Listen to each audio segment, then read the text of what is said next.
This is part 3 of a 3-part tutorial. If you have no idea what shutter speed is and why it's important for filming, I suggest you start with part 1 or head to part 2, where I talk about the right shutter speed for natural movement, how to avoid flicker in the monitors and artificial lights, and when to go astray and use shutter speeds for emotional reasons. Links are in the description and I post them right here too. Classical situations. After you got a once-in-a-lifetime shot, you realize that your shutter was set too high. Or there you are, in a beautiful scenery, the sun is coming out, and then you realize you left your ND at home. You brought a brand new drone and there's no ND available for the cam yet. In general, it's always better to get a shot instead of not to. So go ahead and shoot with a high shutter. There's nothing worse than missing the shot completely. For everything else, there are options in post. One little grain of salt to start with. If you shot with a shutter that is way too slow, there's no fix. Just like you can't make an image that is out of focus focused. You can't really get rid of too much motion blur in a way that makes any sense. You're pretty much left with the option to use the blurry footage and edit in a way that it might be acceptable in a poetic sense, or you speed the footage a lot. That works especially well when you're shot from a tripod. A time-lapse looks usually better with a longer shutter speed. This shows us right away that using a 360 shutter to get more exposure in low light is not a good idea in most cases. But if your camera is fixed and your objects of interest are slow, even that might be a viable option. I suggest that you test a bit what amount of motion blur is acceptable for your taste and your story. For this tutorial, I will use Adobe After Effects to alter shutter speed. There are other options and tutorials for those out there. If you do not use After Effects or any other solution yet, I want to recommend getting After Effects. It's a de facto standard for video compositing and motion graphics for amateurs and professionals. And you find extremely good resources like tutorials and templates all over the web. Let's start with a scene that was shot on a shutter speed that was set too high to get the right exposure. This was shot with the DJI Mavic when there was no NDs available yet, so high shutter speeds were pretty much the only option to reduce exposure. It doesn't really matter what camera was used to get the original footage. The workflow remains the same. So we are in After Effects now, and I already opened the scene here. This was shot for James Edition on a production off the coast of Nice. We are way too far out to fly the drone there, so we had to start and land from the boat, which is always a bit tricky. And as you can see, we're flying very low over the water too, so I consider this a stunt shot. And this is why I love the Mavic so much. It allows you to do things you would not necessarily do with a more expensive drone. But as I said, this was like the first days of delivery in Germany. I was one of the lucky ones who really got it very early. And as we can see here, we don't use any ND filter and we use natural profile. This is not color corrected whatsoever. This is right how the footage comes out of the drone. The DJI camera has shortcomings, but for this it's pretty much okay. So as we can see, we have very, very little motion blur because the shutter was high. And while I consider this totally usable, we can just play that once and yeah, it is usable. But I think you can polish this a bit and make it better by adding motion blur according to the movement. As you can see, for example, in the background, and this is what I find especially important here, that the mountains, when they are moving, they don't have any blur, which will cause strobing. And if you just pay attention to the mountains, yeah, that's pretty much strobing.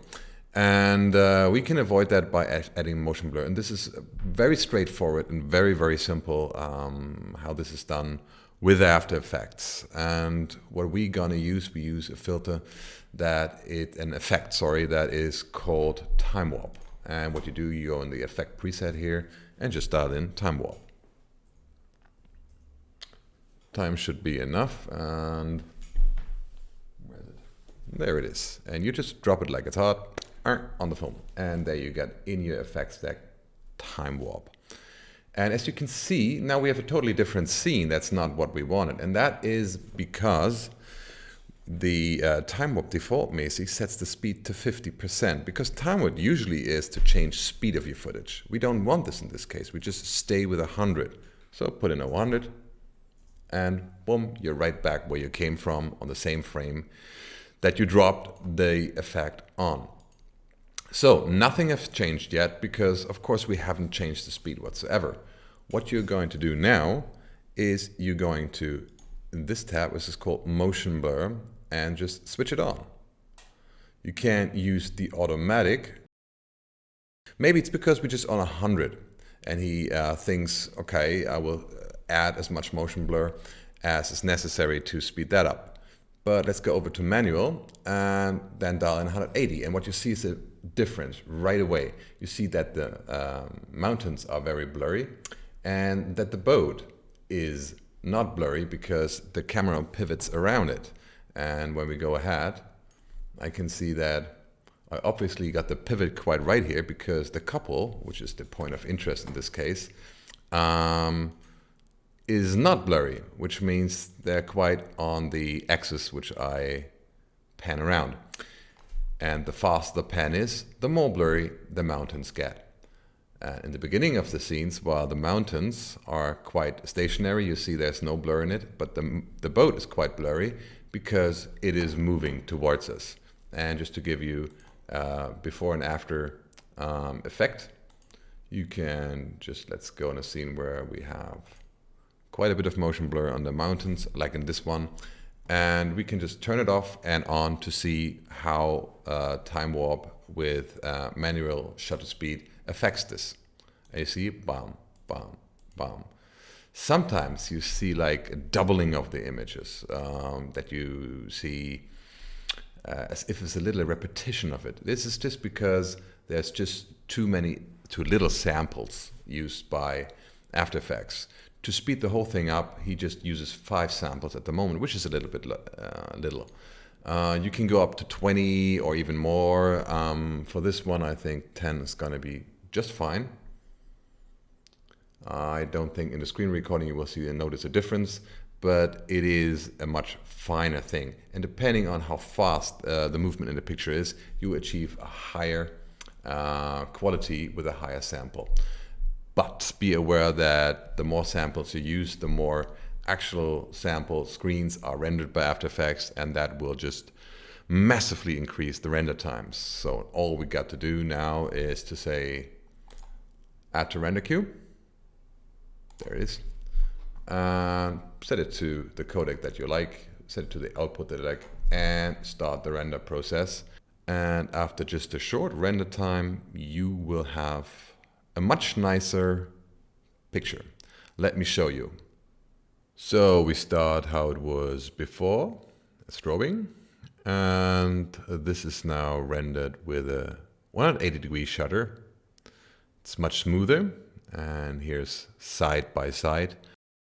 I think that looked much better, but I'll let you be the judge of it. Tell me in the comments. I think that adding motion blur works extremely well on drone footage, as movements are usually very directional and the effects are very noticeable, as slides tend to be long with lots of change in perspective. Next, I want to explain why it can be good to shoot at a higher shutter speed on purpose. If you are expecting a shaky shot due to vibration or because you are walking with a camera without a gimbal, I suggest you shoot with a higher shutter speed, and here's why. Electronic stabilizers are getting better and better, and while being less than perfect, they are often the only option to make your footage usable. Now, here we have a scene shot with a GH4 mounted on the roof of a race car. So we are back in After Effects, and this is a scene I shot with a GH4 mounted on a race car.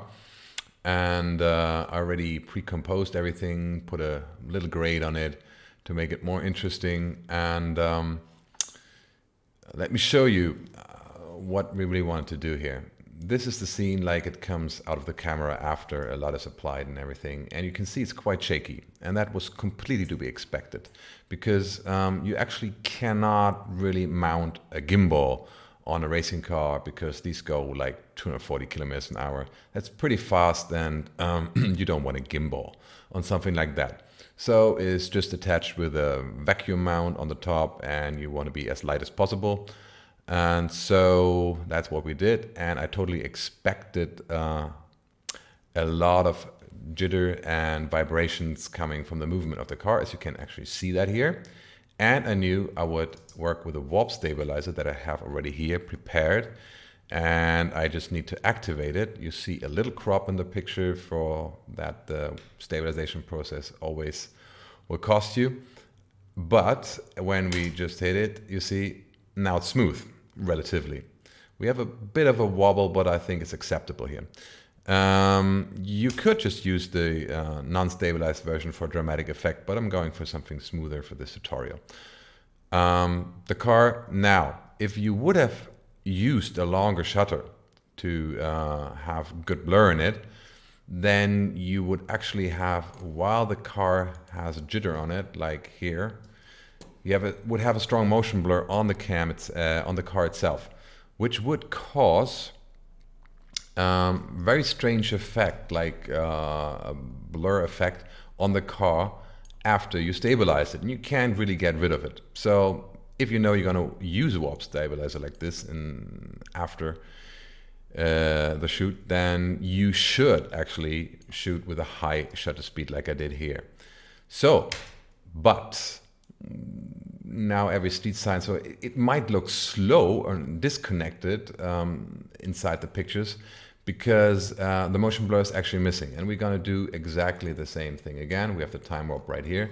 We're going to drop it on there.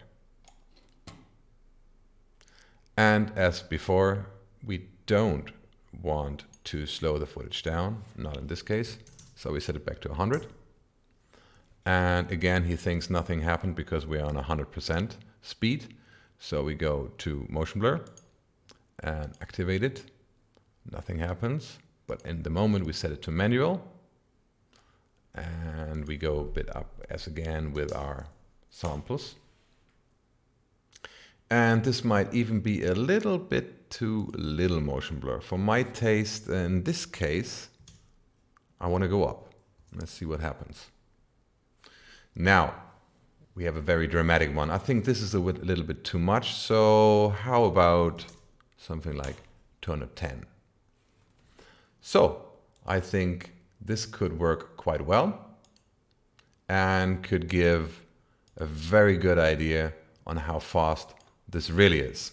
So I'm going to render out both so you can see before and after, and let you be the judge again. So again, this is before, even not stabilized and with a high shutter, and this is what we just did with a 180-degree shutter. And I think that looks pretty good again. You be the judge of it. One more use of higher shutter speed for post might be that you are planning to do speed ramps. As it's almost impossible to do speed ramps in camera, you would usually shoot at a higher frame rate for the slow motion parts and then speed up the parts of footage to display normal or even faster motion. As you are using higher frame rates, you will have strobing in the parts that you speed up in the post. You can add motion blur for those scenes when you're using the technique I showed in the previous examples. The example I want to show here is a still image that speeds up to a normal speed film. If I shot this with a 180-degree shutter, moving parts of the image would be blurry due to the 180-degree shutter. But in this case, we had to shoot at high shutter speeds for lack of ND. And we would have if we had ND. We planned from the beginning to use a still inside a simulated website and speed up to normal speed video.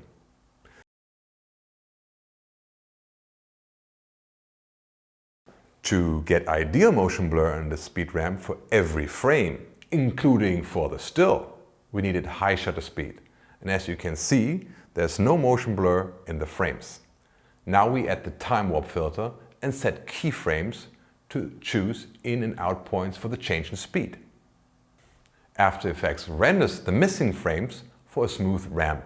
Again, we activate the motion blur and choose an amount that will suit us.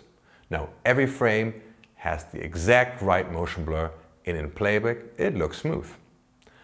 Now we can include this composition into a tracked phone video to get the final result. Now, last but not least, let's treat the problem of flicker due to shutter speed that was not synced to the frequency of a monitor or an artificial light source. As always, try to avoid the problem during the shoot. But in some cases you will not have that option. For example, if you shoot at very high frame rates at indoor sport events. There are many ways of doing this and there are many good tutorials out there.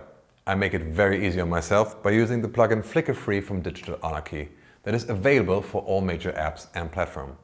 It's quite pricey, costing $149, but as a last resort on professional production, this will be your best option. There's a free trial so you can check out if it works for you. This is all for this tutorial. I hope you found some useful tips on how to fix and use shutter effects on your projects. I didn't cover problems like the rolling shutter you find in most digital cameras of today, but that's a different subject and I might address that with a tutorial on its own. I hope you found this useful. Please like this video, give me your ideas in the comments and subscribe to this channel if you haven't done so already. I really appreciate every support from you guys. Thanks for watching. Signing out until next time. Write, plan, shoot, edit, grade.